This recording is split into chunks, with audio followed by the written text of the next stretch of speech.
आत्मचिंतन के क्षण। रात अचानक 9 बजे मुझे एलर्जी हो गई।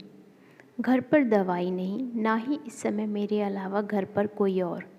श्रीमती जी बच्चों के पास दिल्ली और हम रह गए अकेले। ड्राइवर मित्र भी अपने घर जा चुका था। बाहर हल्की बारिश की बूंदें सावन महीने के कारण बरस रही थीं। दवा की दुकान ज़्यादा दूर नहीं थी, पैदल भी जा सकता था, लेकिन बारिश की वजह से मैंने रिक्शा लेना उचित समझा। बगल में राम मंदिर बन रहा था। एक रिक्शा वाला भगवान की प्रार्थना कर रहा था। मैंने उससे पूछा, चलोगे? तो उसने सहमति में सिर हिलाया और हम बैठ गए रिक्शे में। रिक्शा वाला काफ़ी बीमार लग रहा था। उसकी आंखों में आंसू भी थे। मैंने पूछा, क्या हुआ भैया, रो क्यों रहे हो? और तुम्हारी तबीयत भी ठीक नहीं लग रही है।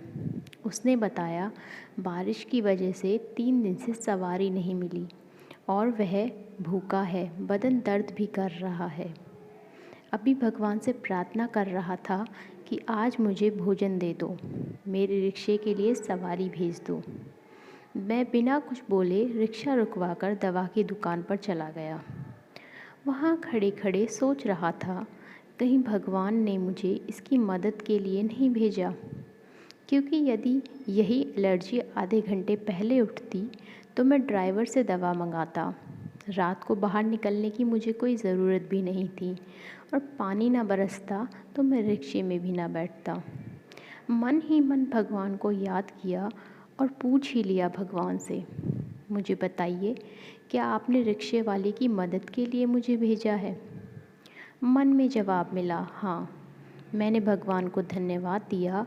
अपनी दवाई के साथ रिक्शे वाले की भी दवाई ले ली। बगल के रेस्तरां में छोले भटूरे पैक करवाए और रिक्शे पर आकर बैठ गया। जिस मंदिर के पास रिक्शा लिया था, वहीं पहुंचने पर मैंने रिक्शा रोकने को कहा। उसके हाथ में रिक्शे के 30 रुपये दिए, गरम गरम छोले भटूरे का पैकेट और दवा देकर बोला, खाना खाकर यह दवा खा लेना। एक एक गोली ये दोनों अभी और एक एक कल सुबह नाश्ते के बाद। उसके बाद मुझे आकर फिर दिखा जाना। रोते हुए रिक्शे वाला बोला, मैंने तो भगवान से 2 रोटी मांगी थी, मगर भगवान ने मुझे छोले भटूरे दे दिए। कई महीनों से इसे खाने की इच्छा थी। आज भगवान ने मेरी प्रार्थना सुन ली और जो मंदिर के पास उसका बंदा रहता था, उसको मेरी मदद के लिए भेज दिया। कई बातें वह बोलता रहा और मैं स्तब्ध होकर सुनता रहा। घर आकर सोचा कि उस रेस्तरां में बहुत सारी चीज़ें थीं।